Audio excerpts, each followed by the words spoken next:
इस एरिया से नेताजी पैदा होना तो बहुत मुश्किल है। कांग्रेस का विरोध पहले उनकी नस नस में था।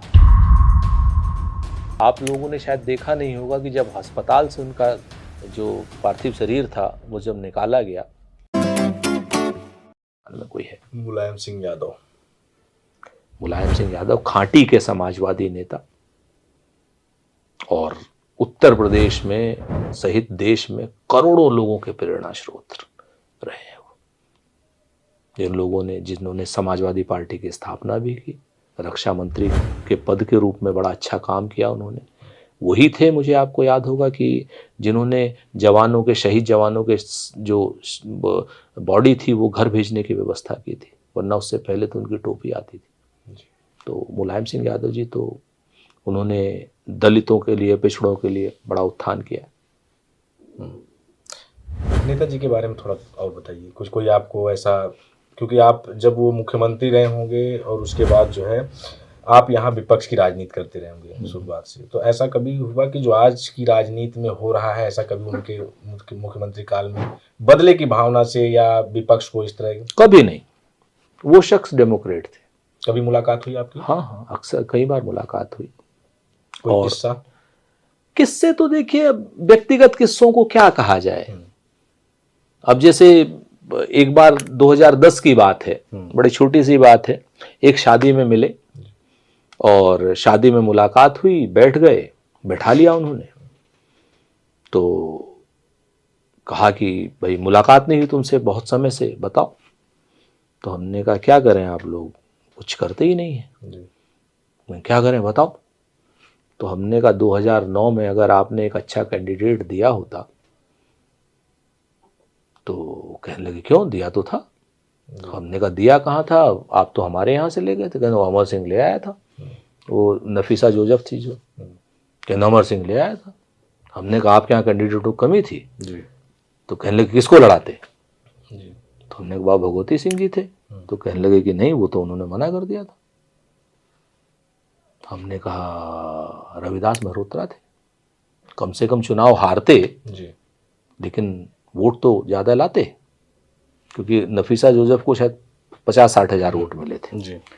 तो आप ये देखिए, इतना बड़ा नेता, लखनऊ सीट की बात हो रही है, लखनऊ सीट की, इतना बड़ा नेता, उस आदमी ने एक सेकंड नहीं लगाया, ठीक कह रहे हो। और ये बात हमने रविदास जी को बताई। तो रविदास जी पता नहीं माने कि नहीं माने, लेकिन फिर शायद नेताजी के यहाँ से भी कन्फर्म हुआ उनको, कहा ठीक है। हमने कहा नेता तो तैयार हो जाते ना लोकसभा के लिए, ये हमारी उनकी, मतलब हम इतना हम्बल इंसान, इतना आप मिल जाइए उनसे तो भाई किससे तो उनके मतलब हम सैकड़ों हैं। बिहार जैसे क्षेत्र से आना, मैनपुरी से, देखिए आप किसान पुत्र, एक मिडिल क्लास से, और इतना बड़ा नेता बन जाना, आज के जब कोई संसाधन नहीं थे, आज तो है कि आपकी एक रील पड़ी, करोड़ों लोग देख ले रहे हैं, करोड़ों लोग तक आपकी बात पहुंच जा रही है। उस समय, उस दौर में लगता है कोई और नेता इस तरह का कोई नेताजी होगा, पैदा होगा? नहीं, देखिए उस एरिया से नेताजी पैदा होना तो बहुत मुश्किल है। मैं आपको बताऊं, जिस तरीके से उन्होंने काम किया, जिस तरीके आप जो उदय प्रताप जी के शिष्य रहे वो जी, जिस तरीके से वो एक उस जगह से उठ कर के आए, तो उन्होंने पिछड़ों के लिए, शोषितों के लिए, वंचितों के लिए सच में बहुत काम किया, इसमें कहीं कोई दो राय नहीं है।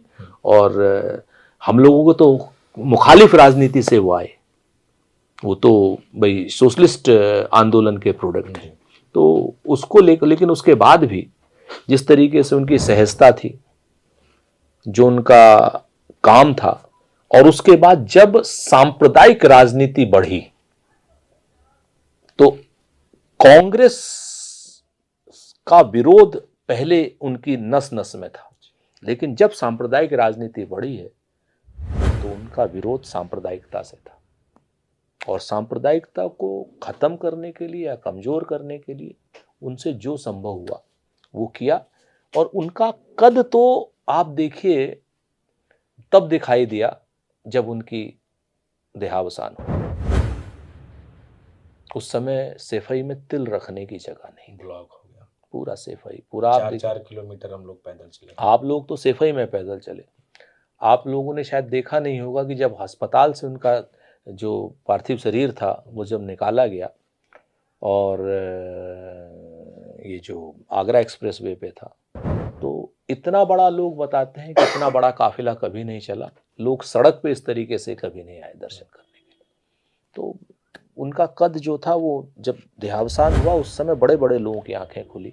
राहुल गांधी जी भारत जोड़ो यात्रा कर रहे थे, जैसे ही उनका पता चला उन्होंने तुरंत यात्रा को स्थगित किया, सबसे पहले श्रद्धांजलि दी, उसके बाद यात्रा को आगे बढ़ाया। तो मतलब जो जहां था वहां स्टैंड स्टिल था। वहाँ की एक और कहा जाता है कि जब कभी हेलीकॉप्टर गुजरता था ऊपर से, तो जो महिलाएं होती थी अगर अपने घर के बाहर काम कर रही छत पे होती थी तो वो घूंघट कर लेती थी कि ये संस्कार की बात है।